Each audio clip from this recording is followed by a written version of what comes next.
મિત્રો, જ્યારે પણ તમારા મોબાઈલની અંદર કોઈ પણ વ્યક્તિનું કોલ આવે છે અને જો તમારા મોબાઈલની અંદર રિંગટોન ના વાગતી હોય તો આજનો વિડીયો ખાસ તમારા માટે છે. આજે હું તમને એક એવી ટ્રીક બતાવીશ જેનાથી મિત્રો જો તમારા મોબાઈલની અંદર રિંગટોન નહીં વાગતી હોય તો હવેથી તે વાગવાની શરૂ થઈ જશે.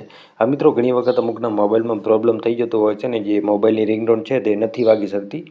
એટલે લોકોને એમ થાય છે કે મોબાઈલની અંદર કંઈક પ્રોબ્લેમ થઈ ગયો છે, પણ હકીકતમાં એવું નથી હોતું. તે એક સેટિંગ હોય છે જે હું તમને આજના વિડીયોમાં બતાવીશ. જો તમારા મોબાઈલની અંદર પણ રિંગટોન ન વાગતી હોય અથવા ધીમી વાગતી હોય તો આજનો વિડીયો ખાસ તમારા માટે છે.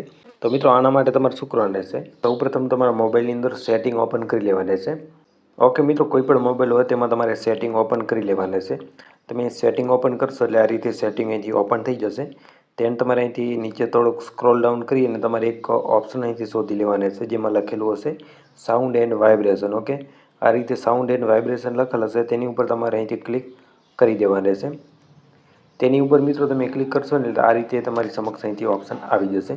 તો હવે તમારે શું કરવાનું રહેશે? આ જે બીજા નંબરનું ઓપ્શન જોઈ શકો છો, રિંગટોન લખેલ છે, જે એકદમ વોલ્યુમ ધીમું છે, ઓકે, બંધ છે. તમારે શું કરવાનું રહેશે? આને આ રીતે અહીંથી ફૂલ તમારે કરી દેવાનું છે. ઓકે, આને તમે ફૂલ કરી દેશો એટલે તમારા મોબાઈલની જે રિંગટોન છે જે નથી વાગતી તે હવેથી વાગવાની શરૂ થઈ જશે.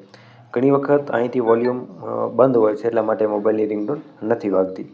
તો તમે અહીંથી ટ્રાય આ રીતે કરી શકો છો. ત્યાર પછી તમારા મોબાઈલની રિંગટોન ચોક્કસપણે વાગવા મળી જશે. છતાં પણ તમને કોઈ પ્રોબ્લેમ આવતું હોય તો તમે વિડીયોની અંદર તમારા મોબાઈલનું નામ કમેન્ટની અંદર લખી દેજો.